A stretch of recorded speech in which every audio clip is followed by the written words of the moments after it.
Again, welcome to the Diocesan Shrine of Jesus the Divine Word. Sa ating pong ebanghelyo, sa binasalaman na gospel, ating narinig na pinuri ni Jesus ang kanyang ama. Bakit pinuri? Kasi sabi ni Jesus, although you have hidden these things from the wise and the learned, you have revealed them to the childlike. Ano pong ibig sabihin ng childlike disposition? The Lord reveals Himself not to those who are wise and learned, but to the childlike.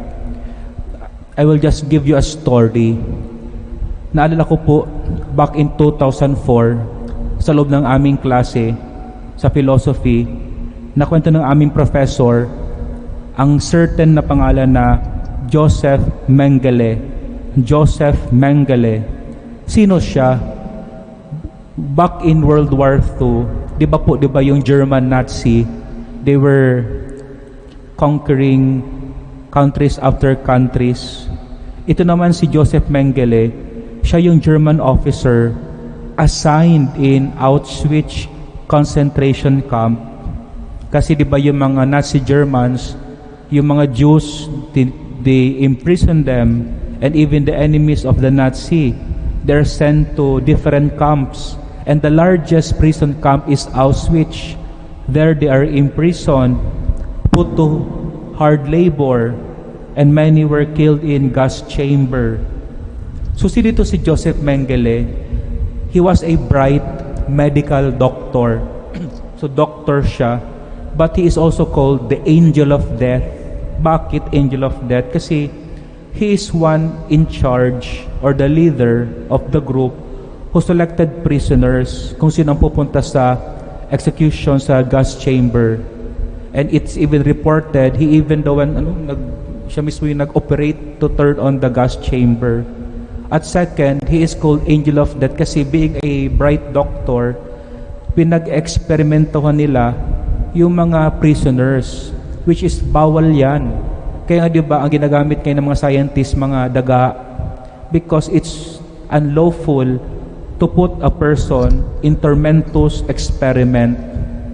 Pero alam nyo po, where I was struck, kung saan ako na-struck sa aming discussion sa klase, when I learned, si Joseph Mengele, ang dami niya pag-aralan, hindi lang siya medical doctor. He also took doctorates in philosophy and anthropology, and he got it in very distinguished German universities. You know what opened my mind after listening to that story? Because he was a doctor, he has a higher studies in philosophy and study of man. He is supposed to know what is right. He is supposed to know because he knows many things. Maraming alam at maraming laman na kanyang isip. He is supposed to know. But we have a $1 million question to be given to this Mass. What went wrong? What went wrong? What also went wrong to so many people who are so gifted with learning but uses their learning for wrong things? Kaya ito pa aking realization. My first realization, tama talaga sabi ni Jesus.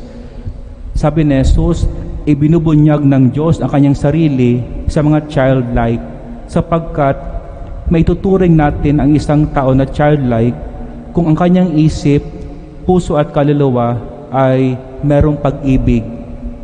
May laman na pag-ibig. Pag-ibig sa Diyos, pag-ibig sa kapwa.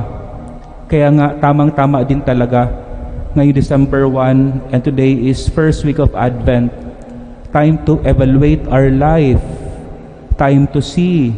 Time to look within. Time to question if the Lord has come and has been dwelling in our hearts.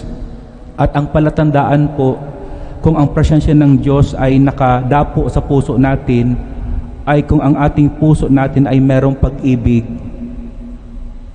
So balik tayo kay Joseph Mengele. Yung kanyang isip siguro at yung kwarto niya, siguro when he enters his room, siguro ay imagine punong-puno ito ng mga diploma at medals of accomplishments. Pero I also imagine the very moment he conducts experiment and turn on the gas chamber. Yung gas chamber pa naman sa Auschwitz, merong salamin para you can see what's happening inside. I can imagine that when he turned on the gas chamber, the people inside is scrambling for help. Hindi niya nakita, I wonder, when he conduct experiment and turned on the gas chamber, hindi niya nakita na ang tao na nasa loob ng gas chamber, hindi niya nakita na at naramdaman ang sakit ng nadarama ng mga tao na sumisigaw. Bakit hindi niya ito nakita? Kahit marami siyang alam, kahit marami siyang napag-aralan, hindi niya nakita kasi walang laman pag-ibig ang kanyang puso. At walang laman pag-ibig ang kanyang puso sapagkat his eyes and heart failed to see the presence of God in his life, and he failed to see the presence of God sa mga buhay, sa mga muka, at sa mga namamayat na mga nakapreso sa loob ng Auschwitz. Kaya nga po, to those of you listening now, tuning in this Mass, is a good time to pause in silence or quiet ourselves this Advent season and check and ask ourselves, is God truly dwelling in me amidst pain? Is God dwelling in me? Can I see meaning and hope in the midst of pain? Meron ba rin bang pag-ibig sa aking puso in the midst of chaos? Nakikita ko ba ang Diyos na gumagalaw sa buhay ko at gumagalaw sa iba? Kasi po, when our hearts have love, when our hearts are founded especially in God-given values and principles, and when our only joy is to see other people growing in love, then we know we have a childlike disposition. To close his homily, tama talaga sabi ni Jesus sa kanyang mga disciples in private, blessed are the eyes that see what you see. And in this Mass, we also beg the Lord to give us these eyes so that we can have the sight which other people cannot see. And what is that? The sight to see His presence in the midst of difficulties, to see truth in the midst of lies, and to see hope in the midst of chaos in our lives. Again, God bless. May we have all a childlike disposition